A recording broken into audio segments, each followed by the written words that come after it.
시편 15편 1절 말씀부터 5절까지의 말씀입니다.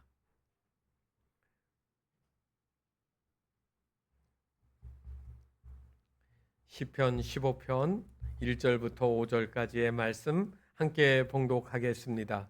여호와여, 주의 장막에 머무를 자 누구 오며 주의 성산에 사는 자 누구 오니까?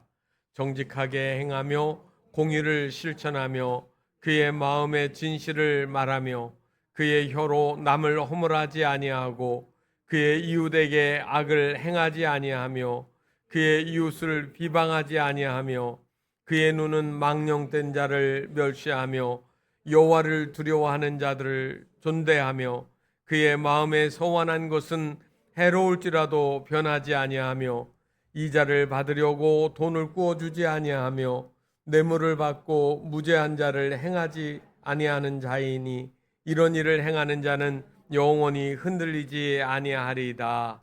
아멘. 이제 하엘의 찬양이 있겠습니다.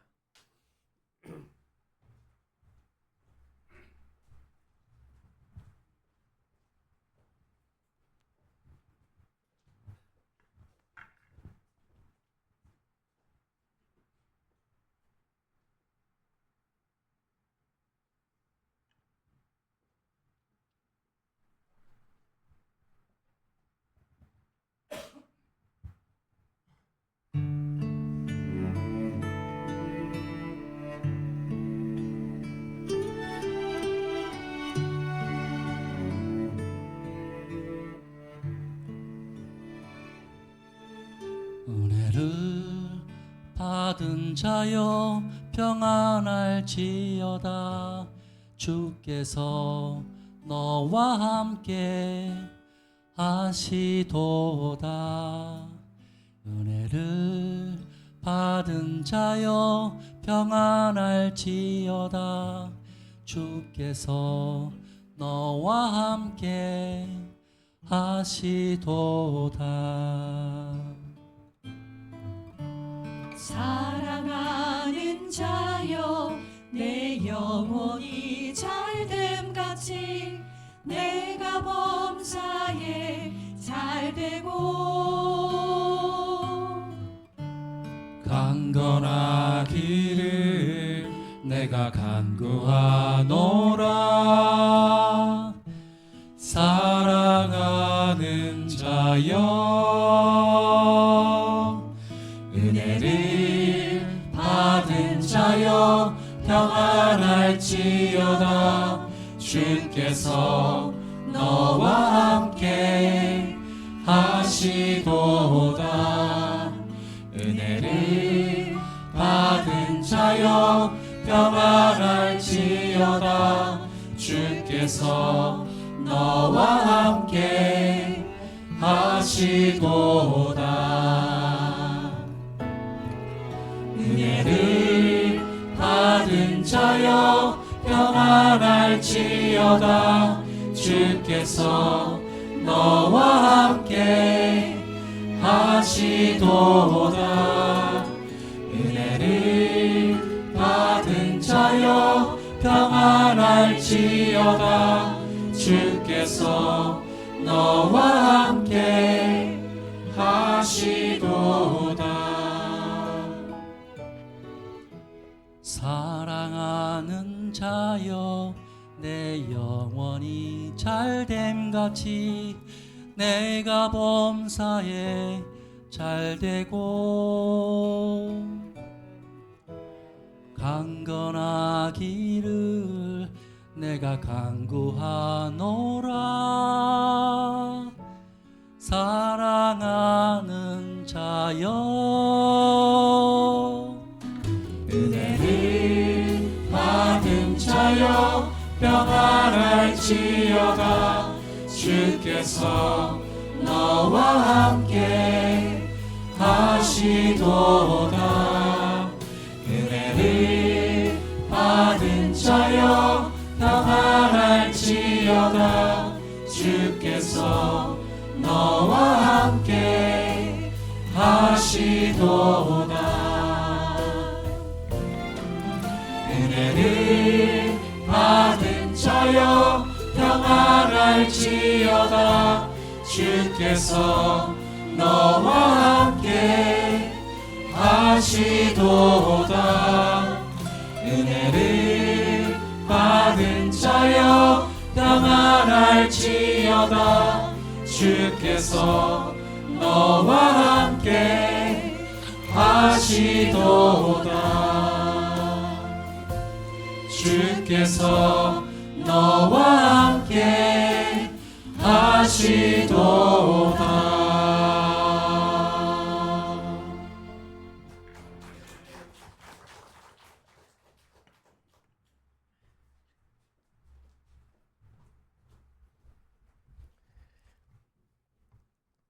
어, 1989년에 발라드 풍의 노래를 잘 부르는 변진섭이라는 가수가 노래를 하나 발표했습니다. 희망사항이라는 노래입니다.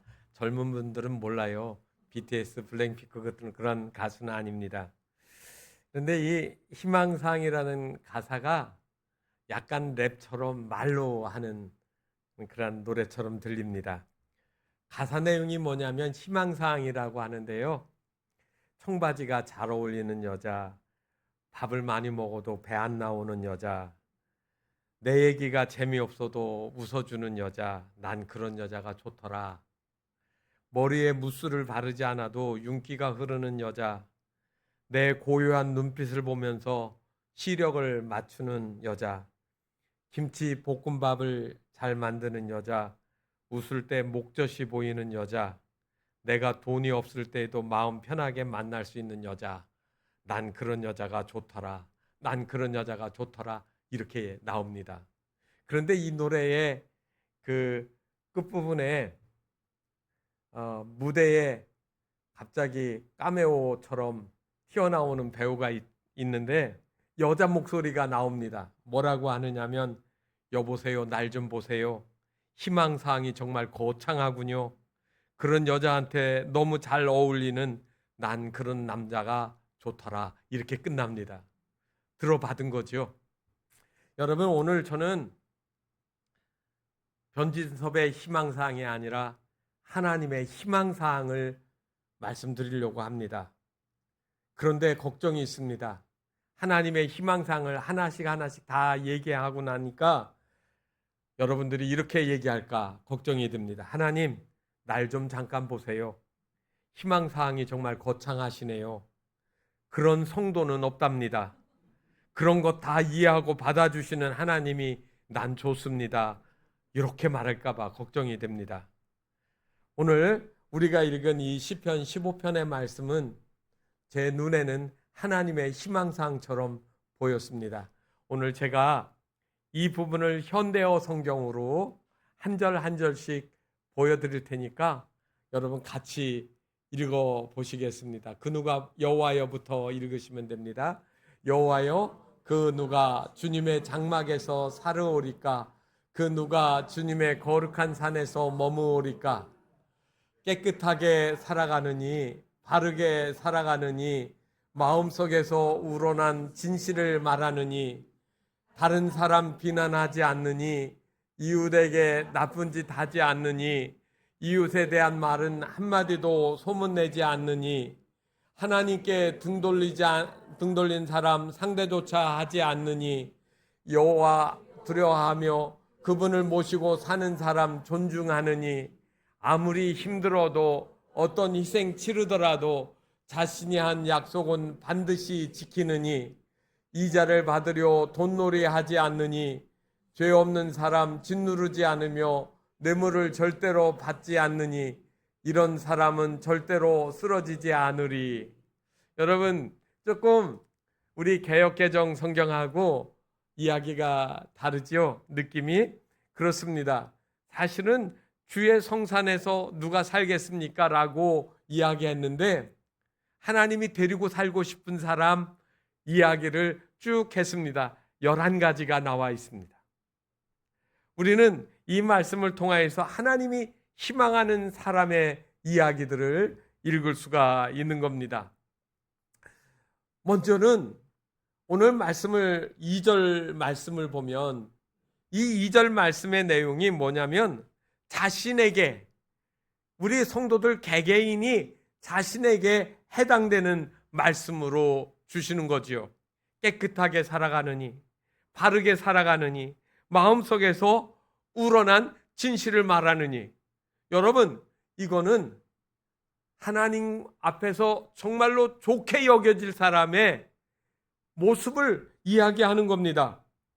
그런데 여러분 이 말이 나는 깨끗하게 살았습니다. 바르게 살았습니다. 나는 진실하게 살아갑니다라고 이야기를 하는데 그거는 내 기준이 아니라 성경의 기준을 가지고 이야기하셔야 된다는 말입니다.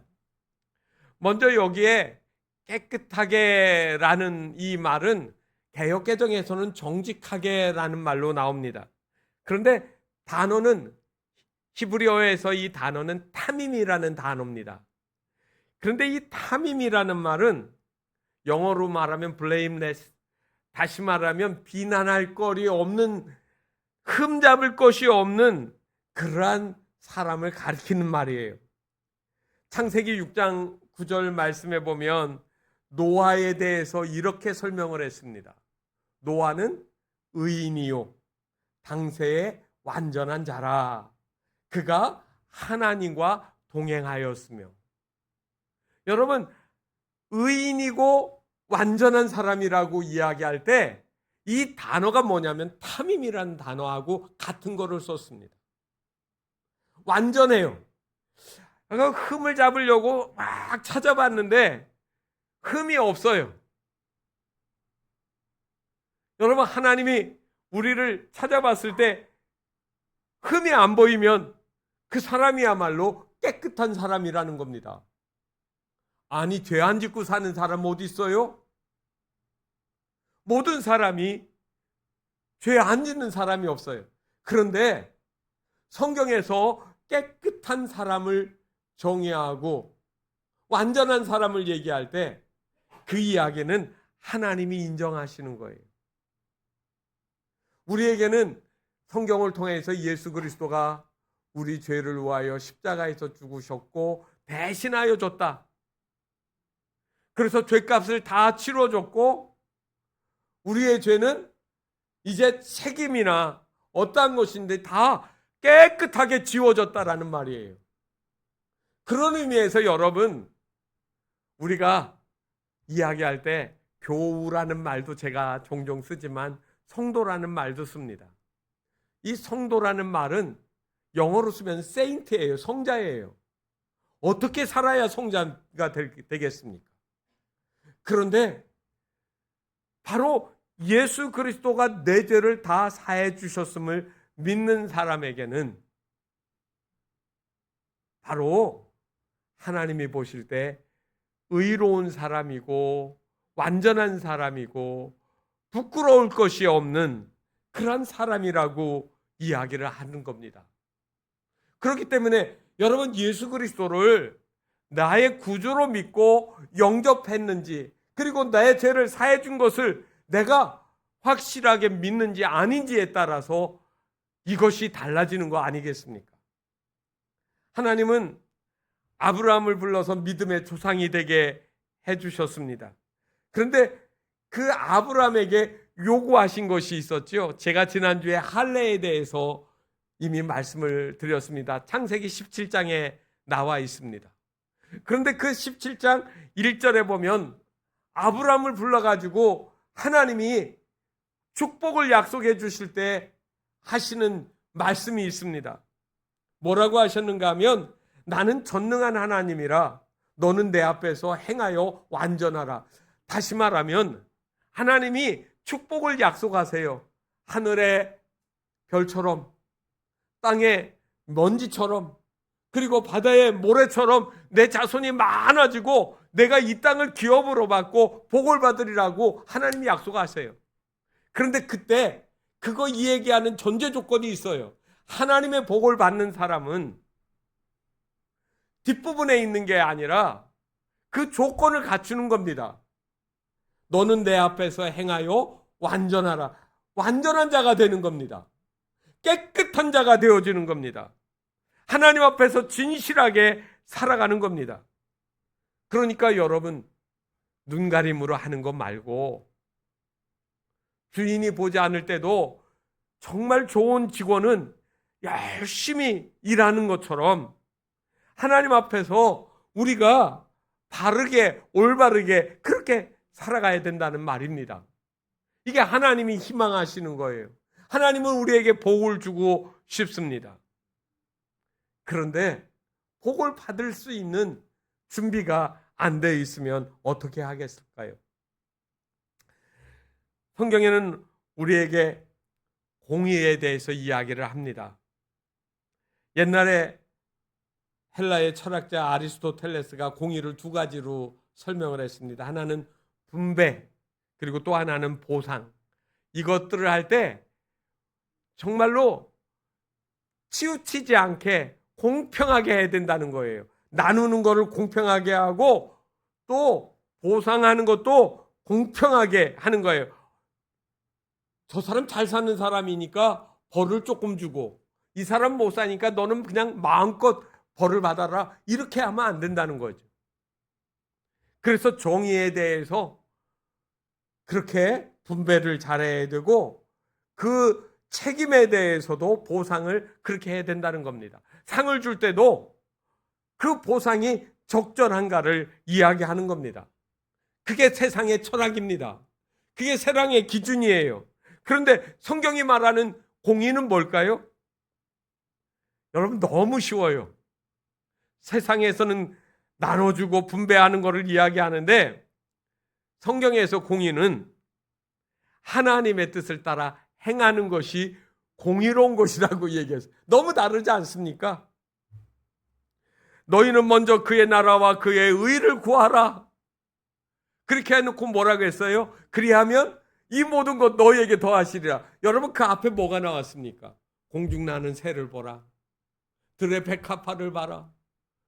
그런데 길쌈수고하지 않아도 먹이시고 입히시고 공급하여 주시지 않느냐? 여러분, 누구에게요? 그의 나라와 그의 의를 구하는 것. 여러분, 그거를 하나님이 공의롭다라고 인정하셔 주신다는 말씀입니다.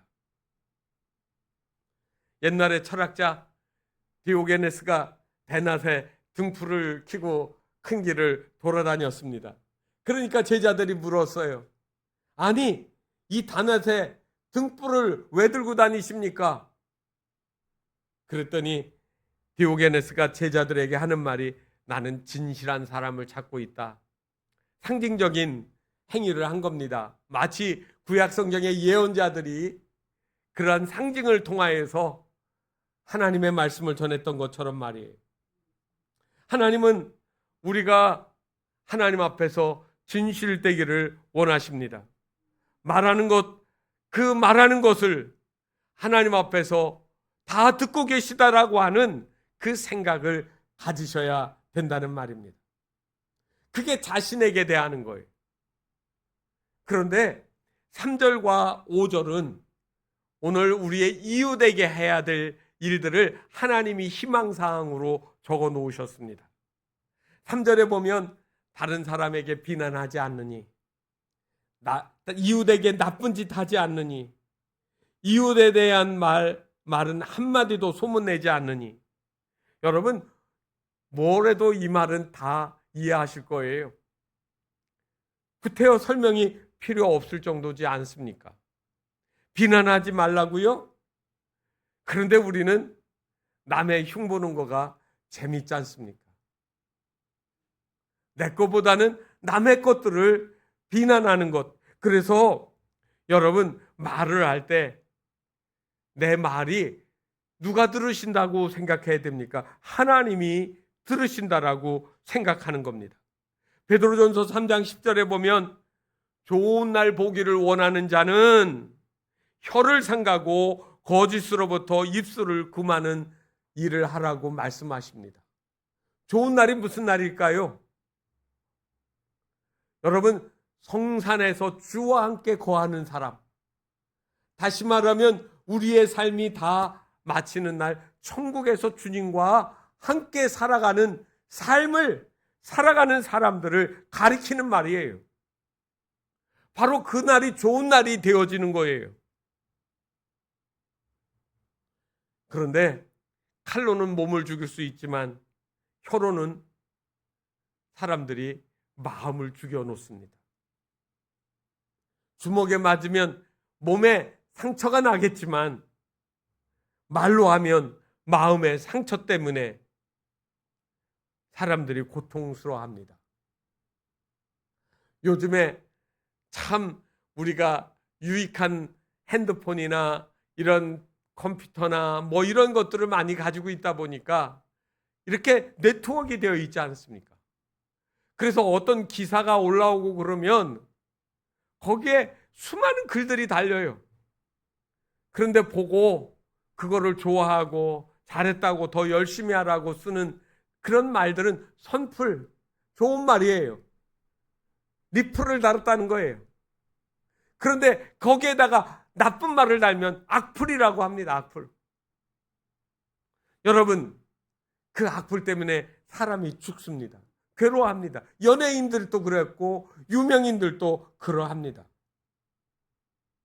사람의 말은 마음속 깊이 파고들어서 사람을 죽게 만드는 겁니다.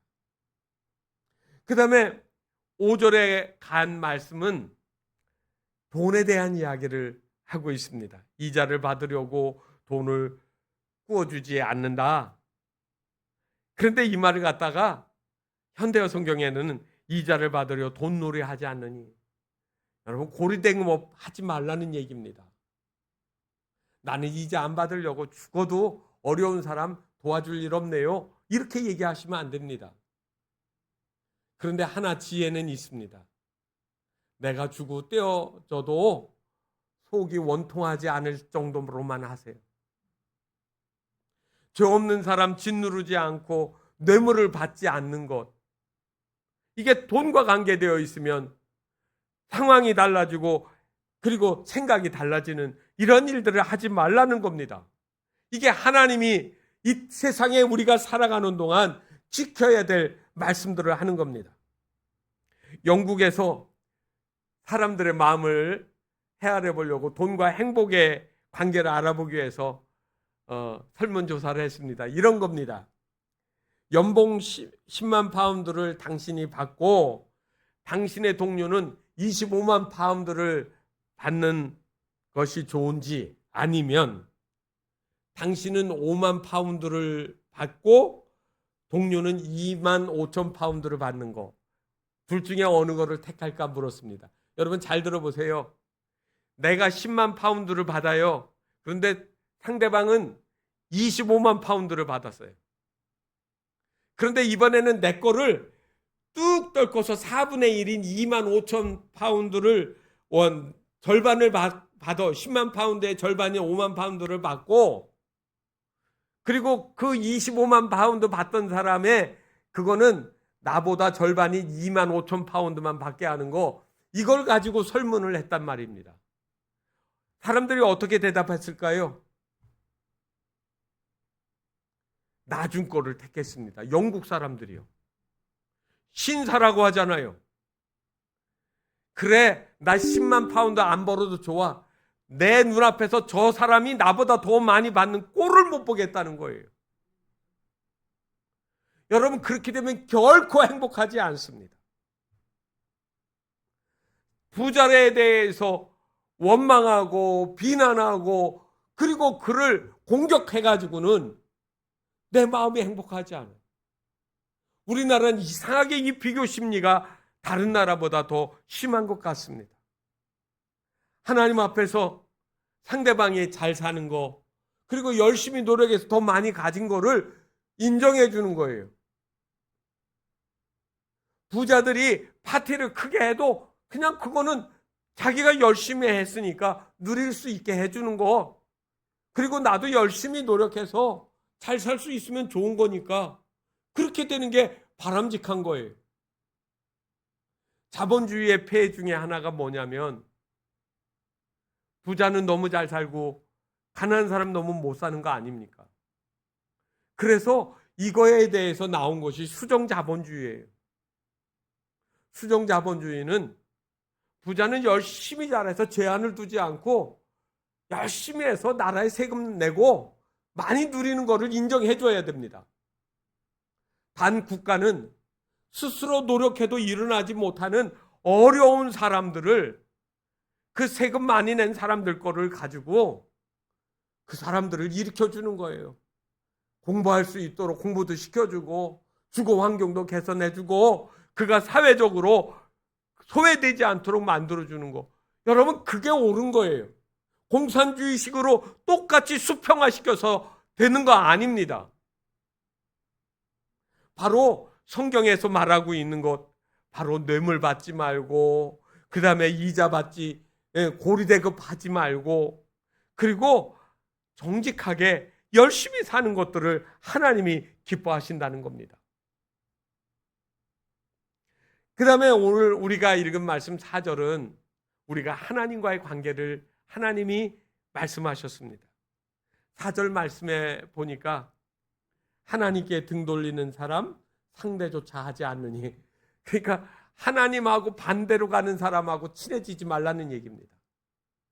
그 다음에는요, 여호와를 두려워하며 그분 모시고 사는 사람 존중하는 것, 잘 믿는 사람을 존중하는 것, 그게 하나님의 희망사항입니다. 힘들어도 하나님과 약속한 것은 반드시 지키는 사람.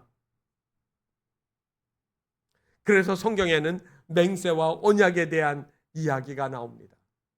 그런데 여러분, 이 4절 말씀에 큰 존재가 있어요. 하나님하고 나와의 관계에서 하나님의 음성이 들리는가 하는 이야기입니다. 영국의 소설가 허버트 웰스가 쓴 대주교의 죽음이라는 그런 소설책이 있습니다. 단편 소설이니까 분량은 길지 않은데 그 내용은 이런 내용입니다. 이 대주교는 늘 기도할 때 똑같은 기도로 시작을 합니다. 오 전능하신 하나님 아버지요 라고 기도를 시작합니다. 그러니까 아침 기도에도 저녁 기도에도 오 전능하신 하나님 아버지요 하면 그 수도원에 있는 모든 수사들이, 신부들이 아 우리 대주교님 기도하시는구나 아는 겁니다. 어느 날도 예외 없이 이 대주교가 기도합니다. 오 전능하신 하나님 아버지요. 그런데 갑자기 하늘에서 음성이 들리는 겁니다. 그래 불렀느냐, 무슨 일인지 말해보거라. 그랬더니 대주교가 그만 심장마비를 일으켜서 그 자리에서 죽어버렸다는 얘기입니다. 한 번도 하나님하고 기도하면서 그 음성을 들어본 적이 없어요. 늘 하는 말, 똑같은 말, 그냥 직분에 충실해서 반복해서 하는 거예요. 여러분, 하나님이 나에게 말씀하실 때 그 말씀이 들리십니까? 우리는 하나님이 보이지 않지만 우리 가운데 늘 계시는 것을 믿으시나요? 우리는 하나님 앞에서라는 말을 라틴어에서 코람데오라는 말로 사용합니다. 여러분 많이 아실 겁니다. 이거를 영어로 바꾸면 before God이에요. before God. 하나님 앞에서 그 말이고요. 요거를 좀 더 신학적으로 설명하면 in the presence of God. 하나님 존전 앞에서 그렇게 표현을 합니다. 이 이야기는 하나님 어디 계셔? 내가 그 앞에 가 서 있을게 라고 하는 그 이야기가 아니고요. 우리의 삶 전체가 하나님 앞에서 다 드러나고 그분의 시선 아래, 눈 아래에 보여지고 있다라고 하는 신앙 고백인 것입니다. 그런데 이 하나님의 임재는 우리의 뭐를 감찰하실까요? 내 마음의 생각도요. 내 마음의 생각, 내 모든 행위, 이것들을 하나님이 꿰뚫어 아신다는 거예요. 그래서 우리는 하나님의 임재를 중요하게 생각합니다. 그래서 하나님이 다 보시기 때문에 코람데오 속에는 하나님의 영광이라고 하는 핵심 가치를 가지고 있습니다. 내 삶의 목적과 행동이 하나님의 영광에 맞춰져야 하는 겁니다. 그래서 하나님의 영광에 맞춰서 나는 순종하며 살아가게 되는 것이죠. 나는 하나님의 앞에 있어야 오늘 여기 4절에 있는 말씀처럼 하나님을 존중하고 하나님의 말씀에 따라가려고 하는 사람에게 하나님이 함께 하신다는 말씀입니다. 여러분들은 하나님의 희망사항이 어렵게 느껴지시나요? 아마 이 말씀들은 우리가 상식적이고 평상시에 많이 듣는 이야기들입니다. 성경에는 히브리인들은 613가지의 계명이 있다라고 생각을 했습니다. 이거는 랍비 샴마이가 그렇게 성경을 연구하면서 다 쪼개서 613가지를 찾아낸 겁니다. 248개의 꼭 해야 될 것, 365개의 하지 말아야 될 일을 지금도 유대인들은 달달달달 외우고 그거를 삶의 기준으로 삼고 살아갑니다. 그런데 오늘 다윗은 그거를 15가지로 압축을 해놔주지 않았습니까? 그런데 미가 선지자는 이거를 3가지로 6장 8절에서 미가서 6장 8절에서 이야기를 했습니다. 여호와께서 내게 구하시는 것은 정의를 행하며 인자를 사랑하며 겸손하게 내 하나님과 함께하는 것이다. 이게 미가의 이야기입니다. 그런데 이거를 하박국은 한 가지로 말했습니다. 믿음으로 말미암아 살리라. 여러분, 하나님의 희망사항입니다. 저도 오늘 딱 한 가지로 말씀드리겠습니다. 믿음으로 사십시오.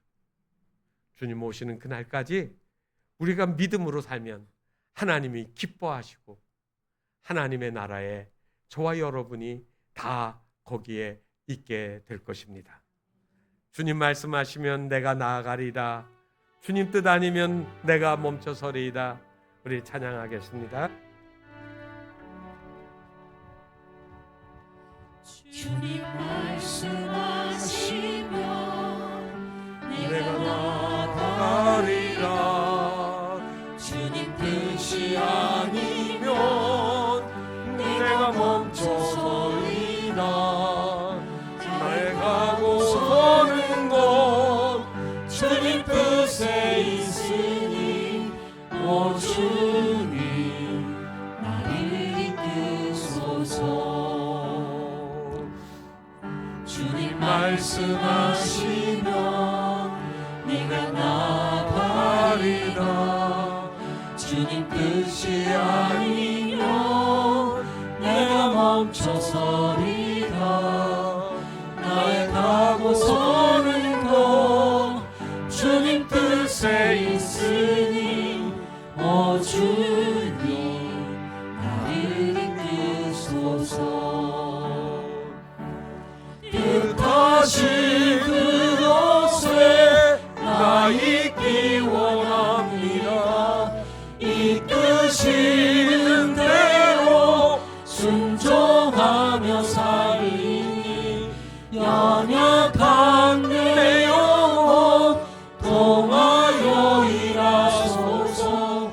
주님 나라와 그 뜻을 위하여 뜻하신 그곳에 나 있기 원합니다. 이끄시는 대로 순종하며 살리니 연약한 내 영혼 통하여 일하소서. 주님 나라와 그 뜻을 위하여 오 주님 나를 이끄소서.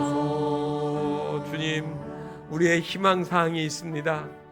세상에서 우리가 잘 살고 그리고 우리가 하나님 세상에서 모든 것을 다 누리고 살고 싶은 희망들이 저희들에게 있습니다. 그러나 주님, 이 시간 내 희망을 내려놓고 하나님이 희망하시는 것들을 저희들이 하나님 행하기를 원합니다. 하나님, 저희들의 마음속에 진실로 하나님이 말씀하시는 것, 하나님이 인도하시는 것, 그 말씀 그대로 순종하며 살게 해달라고 이 시간 우리 함께 기도하시겠습니다.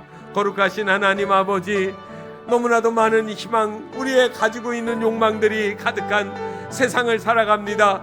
채워지지 않는 것들, 그리고 만족하지 못하는 하나님 우리의 생각들을 하나님 이 시간에 내려놓고 하나님이 희망하시는 것들을 저희들이 들었습니다. 그 말씀 그대로 하나님 아버지 저희들의 마음속에서 하나님이 원하시는 삶을 살아갈 수 있게 하여 주시옵소서.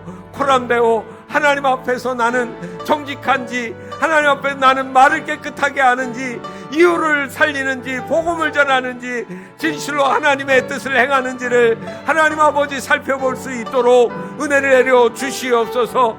그리하여 하나님 앞에 갔을 때 오직 믿음으로 우리가 살아있는 하나님의 백성으로의 삶을 주님 앞에 드러내놓을 수 있도록 주여 역사하시고 은혜를 베풀어 주시옵소서. 오늘도 우리와 함께 하시며 우리의 삶에서 하나님의 기쁨이 온전히 성취되어지고 이루어지는 삶이 되게 하여 주시옵소서. 예수님의 이름으로 기도하옵나이다. 아멘.